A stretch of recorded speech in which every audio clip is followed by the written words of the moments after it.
Assalamualaikum. Our today topic is about eclipses and types of eclipses. Let's start the topic. Okay, what is eclipse? Eclipse is basically an astronomical phenomena or an astronomical event, and we define this when one heavenly object comes within the shadow of another heavenly object. We call this phenomena an eclipse. Basically होता ये है कि ज़मीन जो है वो सूरज के गिर्द रिवॉल्व होती है और चांद ज़मीन के गिर्द रिवॉल्व होता है, and there comes a time when these three heavenly objects get align with in the same straight line, and when they get align in the same straight line we call this astronomical event as eclipse. Because of the position of these three heavenly objects, that is the sun, earth and moon, we divide eclipses into two types: solar eclipse and lunar eclipse. The first one is solar eclipse, eclipse of the sun, और जिसे हम सूरज ग्रहण भी कहते हैं. It occurs when the moon comes in between the sun and the earth, and when the moon comes between these two heavenly objects, it blocks the sunlight from the sun from reaching the earth's surface, and instead of the sunlight, moon casts its shadow on the earth's surface. ठीक है, let me explain the diagram. This is sun, this is earth and this is moon. ठीक है, आप देख सकते हैं कि यहाँ पर जो चांद है, it cast its conical shadow on the earth surface.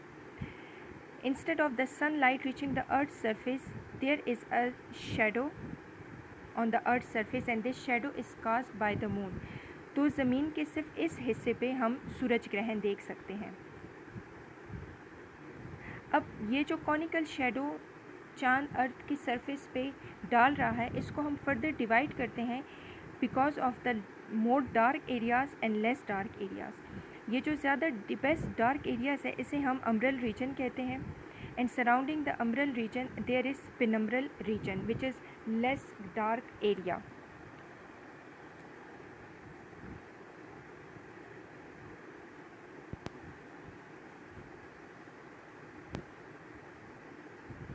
Okay, now depending on the distance of the moon from the earth during this whole astronomical event, we further divided the solar eclipses into different types. अब सबसे पहले हम partial solar eclipse को define करते हैं. Partial solar eclipse is defined as when only part of the moon passes through the umbra of the earth's shadow, then it is termed as partial solar eclipses.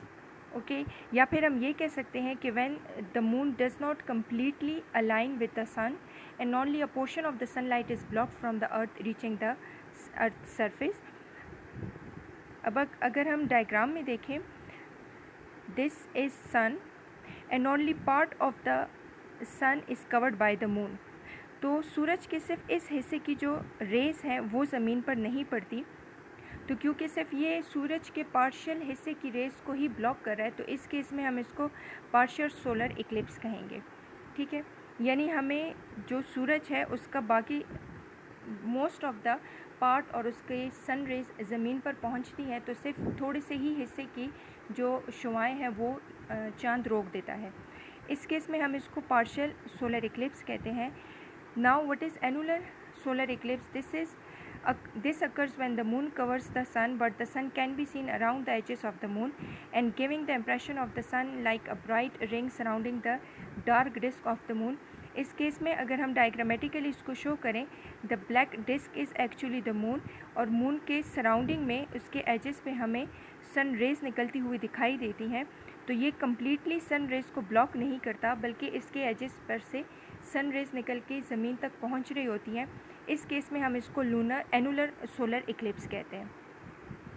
The third one is total solar eclipse. Total solar eclipse is when the sun is completely covered by the moon. इस diagram में आप देखें, the black disc is actually the moon, और उसके edges पे हमें सन नज़र तो आता है, but this is we can only see the upper most part और the upper most layer which is called corona of the sun. लेकिन इस केस में सन की रेज ज़मीन पर नहीं पड़ती, so that's why we call this phenomena as a total solar eclipse. आप इस केस में देख सकते हैं कि when the moon completely covers the disc of the sun, only the sun's corona is visible. और इस टाइम पे the sky goes dark and temperature can fall. Even दिन को भी जिन एरियाज़ में टोटल सोलर इक्लिप्स देखा गया है वहाँ दिन को भी अंधेरा होता है और टेम्परेचर बहुत ज़्यादा कम हो जाता है, क्योंकि सन रेज ज़मीन पर बिल्कुल नहीं पड़ रही होती।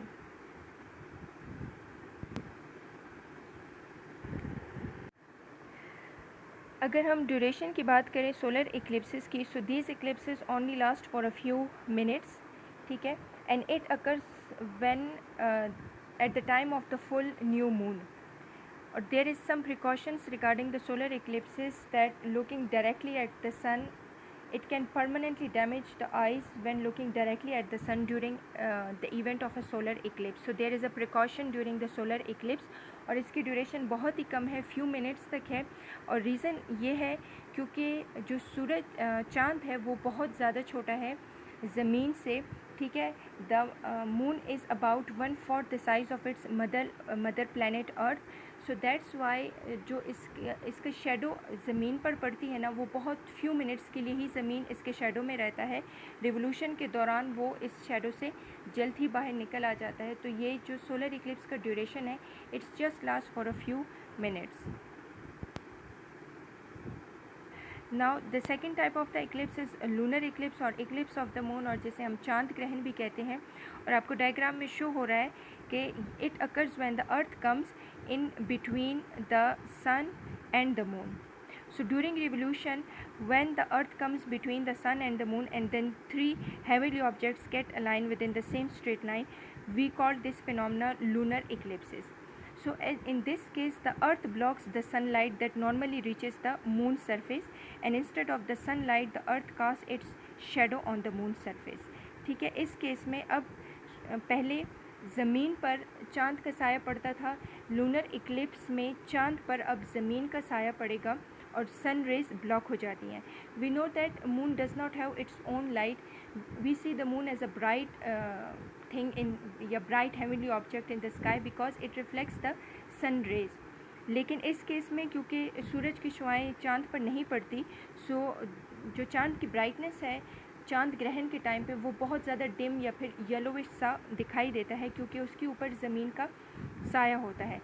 Same is the case with lunar Eclipse. हम इस कॉनिकल जो शेडो है उसको डिवाइड करते हैं अम्ब्रल और पिनम्ब्रल रीजन में। अम्ब्रल वो रीजन होता है जहाँ ज़्यादा डार्क शेडो का एरिया है, और penumbral is surrounding the dark shadow area, there is a less shadow और लेस डार्क एरिया, उसको हम पिनम्ब्रल रीजन कहते हैं।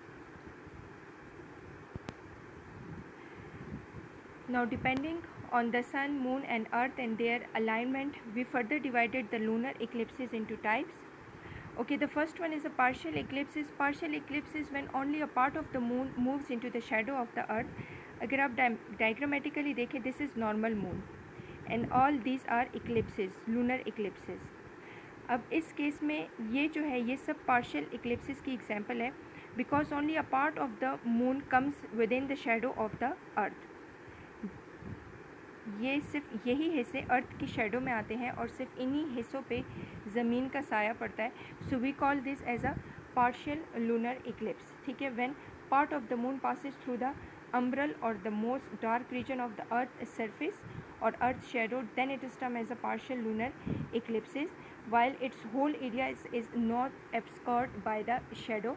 यानी इसके जो रेस्ट ऑफ द एरिया है यहाँ पर सूरज की शुआएँ पड़ रही होती हैं, यहाँ पर सूरज की शुआएँ पड़ रही होती हैं, लिहाजा इन एरिया को या चाँद की ये जो एरिया है ये हमें उसी तरह यूजुअली ब्राइट ही नज़र आते हैं, सिर्फ वो एरिया इसका डार्क होता है जो कि ज़मीन के साए में रहता है।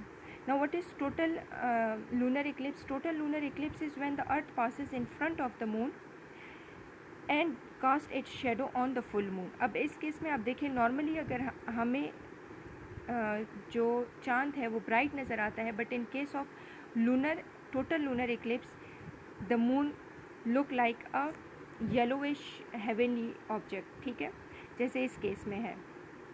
So in this case we called it a total lunar Eclipse.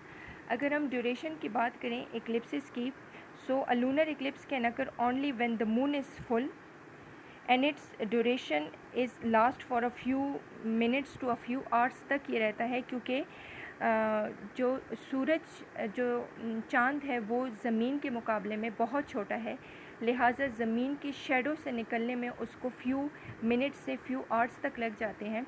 तो लूनर इक्लिप्सिस की ड्यूरेशन ज़्यादा है as compare to the solar Eclipse.